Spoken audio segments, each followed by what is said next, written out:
If dying wasn't already hard enough, right? We make it harder by Yeah. saying this is the way in which you should die. You should die, with rainbows all around you, love and light everywhere, and that you should only speak loving thoughts, while you're dying. Well, that's wonderful if you can do it, but it's not always so possible.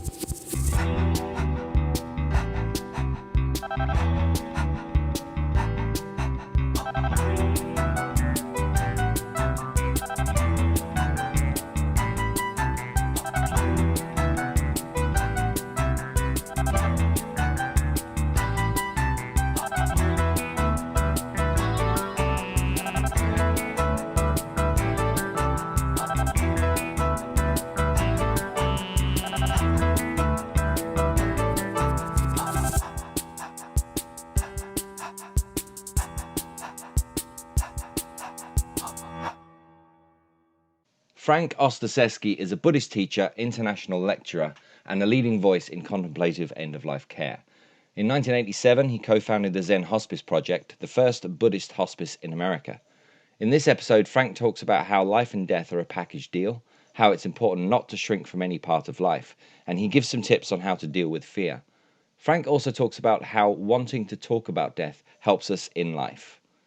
Please support the show by liking and sharing this episode on social media, and to make sure you don't miss out on any future episodes, please do sign up for our newsletter at deathhangout.com. Now, this episode, Keeping Death as an Advisor. Let me give you just the background, the story, because there's a story why you're here. We have this common friend, and she contacted you and asked you if you can participate, and you said, yeah, sure, I can participate to the Death Hangout. You've even been very generous because you said, I can send you my book. I can send you the 5 invitation, this book. And I said, oh, yeah, great. Can I have 2? Because I have a co-host. And you said, well, no, because you can have 1. And I said, yeah, that's fine. I've tried to have 2. 1 is enough.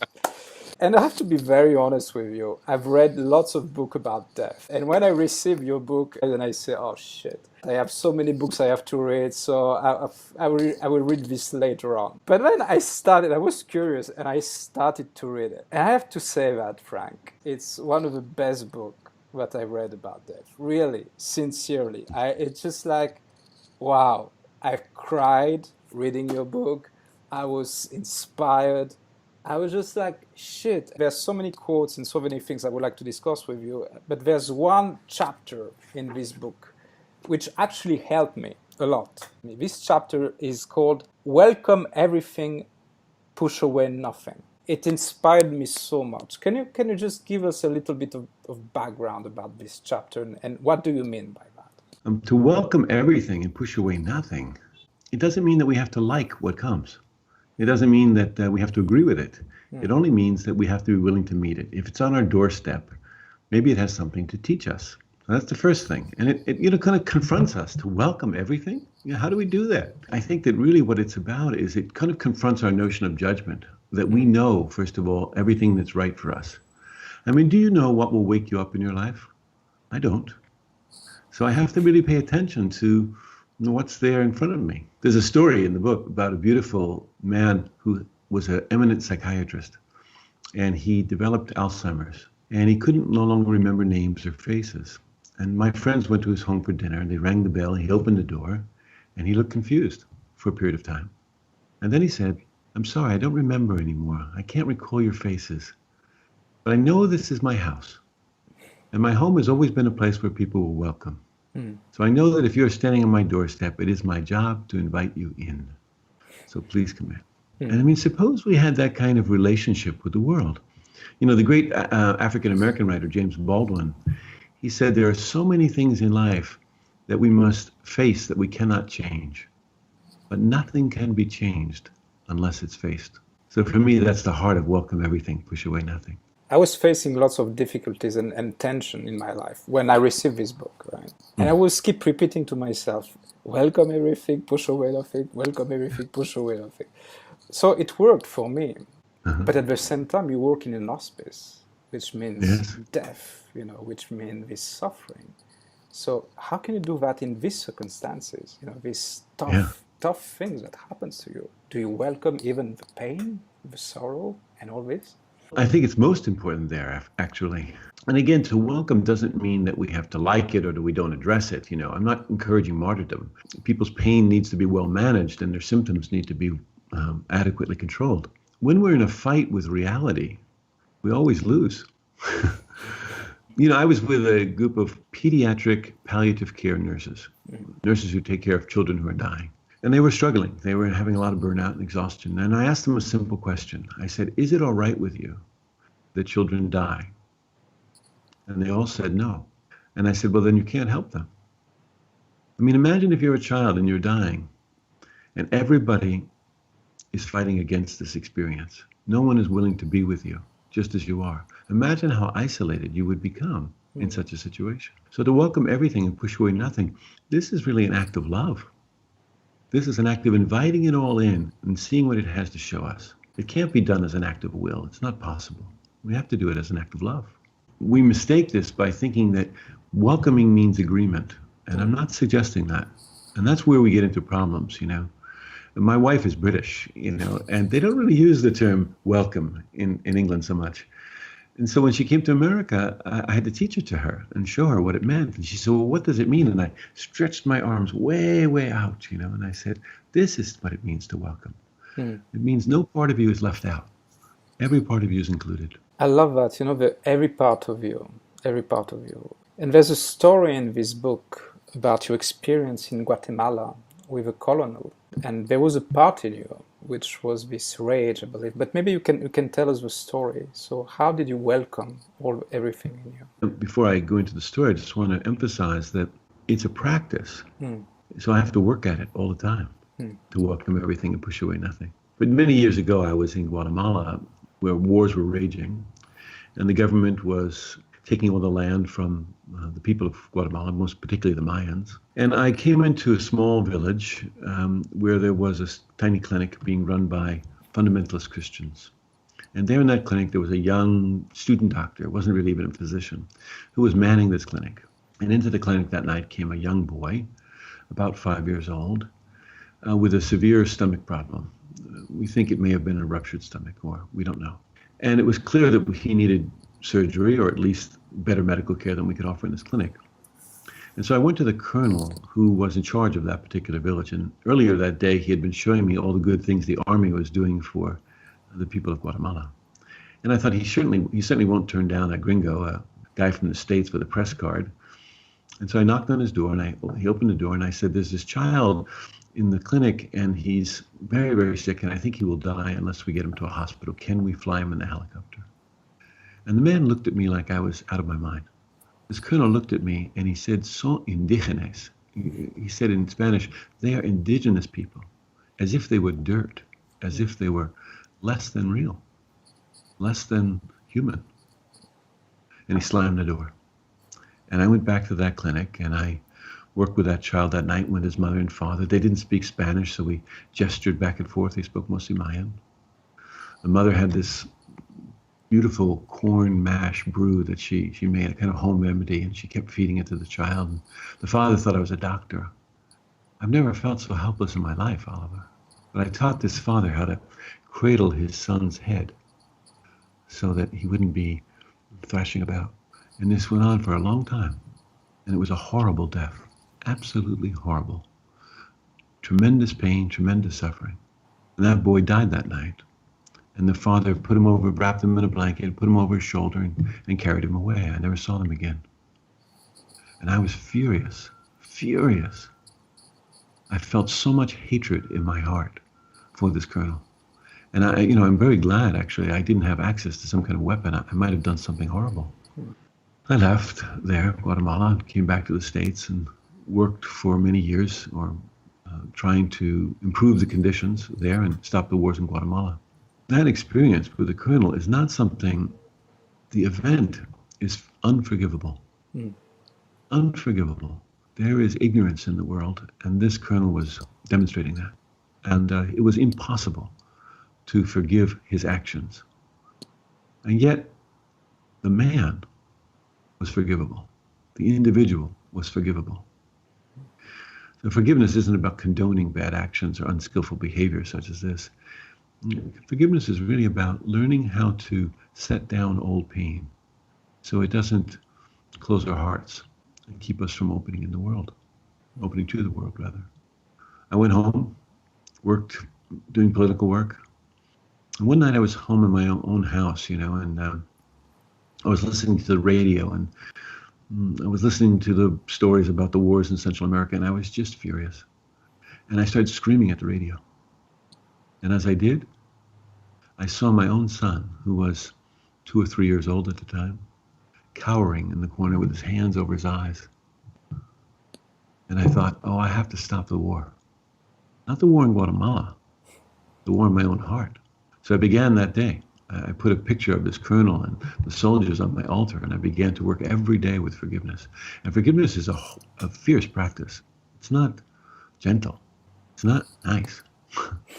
It's about meeting the ugliness in us with some mindfulness and mercy, I think. And it didn't feel real to me for a year. Every day I would practice forgiveness with this, and I couldn't really believe myself. But after about a year, I started to see this colonel as a human being who was acting out his ignorance. And I was able to finally forgive him, not condone the actions. That was never in my heart or my mind to do. It took me another year, Oliver, to forgive myself for what I wanted to do to that colonel. But I had to do that work, you see. I had to do that work. I had to set down that old pain so that my heart wouldn't be closed to the world, so that I wouldn't take out that anger and hatred on my own child, and I wouldn't walk through the world with that sort of view. So I had to do it, which meant that I had to welcome this horror into my own system. I had to welcome in my own hatred even to my own system, so that I could know it. Not so that I could accept that it was so that I could know it and not be ruled by it. And for me, that's what welcoming everything, push away nothing means. It means come to know the experience. We're always trying to push away experiences, and we never get to know them, and then they have us in a kind of stranglehold. Just in terms of that knowing, could you just elaborate on that a little bit more? When you say about knowing the experience, in Sure. what way? What does that process look like? What's happening in that knowing? That's a good question. That's a beautiful question. So, we have an experience, let's call it our fear or our grief, and we're always trying to get rid of it, right? We want to get over it. We want to overcome our fear, manage our fear, get rid of our grief. We're tired of it, yeah? But in pushing it away, we never come to know anything about it. We don't understand how it functions in our body. For example, when you're afraid, don't you know that you're afraid, right? Beautiful. So you're afraid, and there are cues that help you to understand that you're afraid. Your chest tightens perhaps, or your tongue sticks to the roof of your mouth, or your toes get cold, or you start having planning thoughts in your mind. Those are all signals that fear is arising. Now the first thing is, when we get to know those signals, we can begin to interact with that fear much earlier in the process, before we're swept away in terror. So that's the first thing that knowing helps us. But the second thing is that you say that you know you're afraid. That means that there's a part of you that is not afraid. The part that knows you're afraid is not afraid. And we can orient to that fear, or we can orient to the knowing. Yeah, that's a bit mind-blowing, but it makes perfect sense. We're aware of fear. We don't have to get the fear to go away then. The fear can be there. It doesn't have to be overcome or chased away. It simply doesn't define everything that we are. It's not the only thing in the room, is another way to say it, right? Fear is not the only thing in the room. Something else is in the room. The adult is in the room. The adult awareness or the adult knowing is in the room. Up until that point, as you said, it sweeps you away. Once it gets to that point, it's like it's too loud for that knowing to be involved. That's right, because we're so absorbed in the fear, so identified with the fear, that there's nothing else available. We say, I am afraid. And we define ourselves exclusively by that experience. Your book is about death, really. And you mentioned something in this book that people don't want to see death. Most of us, right? We don't want to recognize that. We just act if it's not there, right, really. And you mentioned something very true in this book. You said that if you believe that you'll be ready yourself at the last hour, you'll be like, okay, now I'm ready to die. We are deluding ourselves. we need to be able to think about death and not to get prepared. Prepare is maybe not the right word, but think about it, because it's truly part of our life. Maybe you can explain this, maybe a little bit better than I did. Yeah. Here's the thing.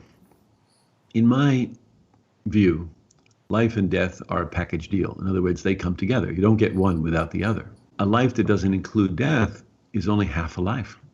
And I want to live a full life. Yeah. I want to really step into my life as much as possible. Yeah. Not shrink from any part of it. So in order to do that, I have to include the experience of dying. I mean, to imagine that at the time of our death, we will have the physical strength, the emotional stability, the mental clarity to do the work of a lifetime is a ridiculous gamble. We need to have this conversation now, and it's why I applaud you for bringing this to your viewers and listeners, that we have this conversation now so that we aren't swept away, again, by our fear of death. When we don't include death, we tend to take our life for granted. I mean, isn't it amazing to me that we all agree that everything changes? Seasons come and go, relationships come and go. My blonde hair has come and gone. Yeah? And yet, we imagine that we are the one solid thing that isn't coming and going. Everything is coming and going except me. That's how we kind of phrase the world. There's a beautiful passage in one of the old Eastern texts, the Bhagavad Gita, that says, what is the most wondrous thing in the world? What is most wondrous is that no man, no woman, though they see people dying all around them, believes that it will happen to them. We have this wonderful phrase, later, and it gives us a comfortable distance from our experience of dying. Yeah. It will happen later, maybe when I'm old, maybe when I'm sick, then it will happen later. So I don't have to think about it now. Yeah. Well, I want to think about it now. Just the other day, my wife and I were sitting on our back deck looking at the water. I said, maybe I have another 10 summers. And she said, oh, don't say that. And I said, no, I want to say that, because if I have 10 summers, I really want to think about how do I want to use them well? How can I most enjoy them? How can I share them with my children and my grandchildren? I think when we touch the precariousness of this life, we also come to touch its preciousness. And then we don't want to waste a moment. Then we want to step into our life fully. We want to use it in a respectful way. We want to tell the people we love that we love them. When we have death, we keep death close at hand at our fingertips. We don't hold on so tightly. We don't take ourselves so seriously, or we don't take our ideas so profoundly, We let go a little more easily. And I think this engenders a certain kind of kindness to ourselves and to the people that we know. There's a quote of yours I read. It says, we cannot be truly alive without maintaining an awareness of death. I suppose that maintaining bit, what does that look like, that maintaining an awareness of death? One way you could think about it is imagine how you meet endings. So how do you meet endings in your life, Keith? Like the end of a sentence, the end of a meal, or the end of a relationship. How do you end things? How do you leave a party? You go to a party, you're there for a few hours, and then you leave. How do you end the party? Do you just ghost out? Do you just slip away, hoping no one will notice that you were there? Or do you make it a habit of saying goodbye to people? How do you meet this experience of endings? That's a way that we could keep death close at hand, by just noticing the constant change of life. Death doesn't happen just at the end of a long road of illness and aging. It's here right now in the marrow of this moment. I think it's that concept of there being little deaths all the way through. So even everything from, I think I might mention this before on another podcast, but there's a realization about my children growing up, and I look at photos of them when they were younger, and it's like those people have gone. They've grown up now. Those people don't exist anymore. That sort of little 5-year-old and 7-year-old, they were different people who are gone. So I think there's all those are like little endings as well in their own way. Absolutely. And so knowing that that's so, knowing that your children will grow, it's inevitable that they will, and we hope that they grow happily, then you don't want to miss your time with them. You won't get to have them as 5-year-olds anymore. So you want to enjoy the time with them when they are 5, just as you want to enjoy the time with them when they're 7. And that's what I mean about keeping death as an advisor. It isn't that it makes everything morose or sad. Not at all. No, in fact, it causes us to really embrace our life. Oliver, earlier you said this book, and you held it up, is about death. I don't think so. I think this book is about life. I think it's Sorry. about no, it's okay. It's okay because it's often how it's one of the reasons it's difficult to get journalists to pay attention because they're afraid of the subject of death. But I think actually what it's about is letting us see how the wisdom of death can show us how to love life. You know our website, we have a website at the Deaf Hangout, and the tagline of the Deaf Hangout is death, it's about life. So we really, we share exactly the same message. And sorry if I said it's about death. No, you're absolutely right. It's about life. And I remember the first time I realized that I would die, I was 3 years old. And I remember my mother, she said, "You have time. Don't worry about it. You have time. It's for later."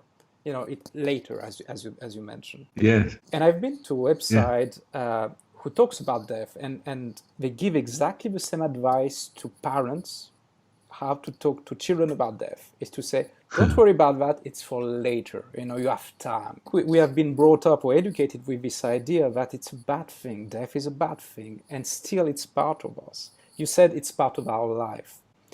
But what we do with Keith and what you do, I think it's this very invisible thing that we do almost. More and more it's about, we deny this part of it. And somehow I truly believe by denying this is why we are in so much trouble in our times. So I would like to have your opinion on that, Frank. Well, I think it's true that there is certainly still a great deal of denial of death, though I think this is changing. I think it's changing as generations come into more honesty. One of the things that I think we can do is be curious with our children about death. It's inevitable that a 3-year-old will ask the sort of question that you did. Mommy, am I going to die? Instead of saying, no, later on, maybe it'll happen later on, we can ask, oh, what is it that's curious? Well, how come you ask that question? Let's find out more. Let's be curious about that child's experience. Years ago, I ran a preschool for children who were 3 to 5 years old. I did it with a friend of mine. I was a single parent, and so I wanted to understand how to, raise my children. And so I did it by being with lots of other children. We used to have these days where we'd call them dead stuff days. And we'd go out into the woods near the house, and we'd have the children find dead things. And they loved it. And we'd bring them all back and put them on a blue tarp, and the children would have a kind of show and tell. They would explain to us the things that they'd found that were dead. And so they would find the bones of an old animal, or they would find dead leaves, or they would find flowers that had gone past their time, or a rusty old car part. And then we'd spread them all out on this tarp, and they would tell us about them. Oh, this car part it fell from a spaceship as the spaceship was flying overhead. They had great imaginations, Or this piece of bark that I found, this was a bed for a mouse. And one little girl said to me something beautiful. She said, I think the leaves on the trees are very generous because they let themselves fall so that new leaves can grow. Now, isn't that beautiful, huh? I mean, I wish adults could have such a view. I mean, there was a understanding of the cycle of birth and death that these children had naturally, just naturally. We think that we're going to hide them from death, but children see it everywhere. They see birth and death happening all the time. It's just that no one is talking to them about it and asking them, what do they think about it? So you describe your heart attack as well in this book. Yes. Even though you were working, I don't know what is the right term, with death or dying, still it had a huge impact on you. You were scared, you were, uncertain as well. So can you describe that? Can you describe your experience with that? I used to think I knew a lot more about death than I do. Having a heart attack, bringing me very close to death, was a wonderful experience of humility. I had to really understand that the view from the other side of the sheets, from the patient's perspective, was very different than the caregiver's perspective. I was doing a webinar, a video conference like this one with Ram Dass, the great spiritual teacher, and he's a dear friend, and I found myself getting irritable with him as he was talking. And this reminded me of my wife when she was giving birth. She was quite irritable with me, and I realized that something was happening. And that's how I first understood it. Not so much the physical experience. I'd had physical symptoms during the course of the day, but I denied them completely. But this emotional irritability is really what got my attention, because I was irritable with my friend. And that's also part of one of the symptoms of a rising heart attack. And so I excused myself and I went to the hospital and I had a heart attack. And there was emergency surgery, a triple bypass, which meant they had to take veins and arteries from other parts of my body and patch them in. It was very, very humbling to be part of this experience. I failed miserably. If I were the one that was supposed to be having, a conscious experience of dying, I failed miserably. Yeah. I don't know how can you fail that, failing that. Well, everyone was imagining, Frank will do this, he'll do this in a very graceful way, and he won't have any fear, and he'll be conscious through the whole process. This is our idea of a good death, and I think this notion of a good death is a dangerous one. Actually, I think that we cause people to feel terribly guilty oftentimes when they're dying in a way that suits our notion of how death should go. It all contributes to the fear almost, doesn't it? It's not only the fear of dying, but it's even a sort of subconscious fear about how we're going to die as well. Right. I mean, if dying wasn't already hard enough, right, we make it harder by saying, this is the way in which you should die. You should die, with rainbows all around you, love and light everywhere. And that, you should only speak loving thoughts, while you're dying. Well, that's wonderful if you can do it, but it's not always so possible. What I found in my work, and I work with a couple of thousand people who have died, is that regular people, ordinary people like you and I, they face the unbearable, the unimaginable in extraordinary ways. They find themselves really moving toward an experience that they've been moving away from their whole life. And they find themselves something larger than the small separate self they've taken themselves to be. I come from a Buddhist tradition, and in that tradition and in the secular mindfulness tradition, we place a lot of emphasis on mindfulness. And usually we cultivate our mindfulness by attending to the breath, for example. And that's really great, and that's a beautiful way to stabilize the mind. But what will you do when there's no breath? What will you focus on when there's no breath? After my heart attacks, I was in the cardiac care unit. It's a high-tech environment. I had tubes coming in and out of every orifice. I was being breathed by a machine. I was intubated. I was in a kind of anesthesia fog, and into the room came a respiratory therapist. And he said, let's pull out that tube and see if you can breathe. And I shook my hands. No, I couldn't speak. And I took a pad and a pen, and I wrote on the pad, I'm scared. And I handed it to my friend. My best friend was there. He's a meditation teacher, and my adult son. And they both were concerned for me. And my meditation teacher friend, he said, Frank, calm yourself, sense your breath.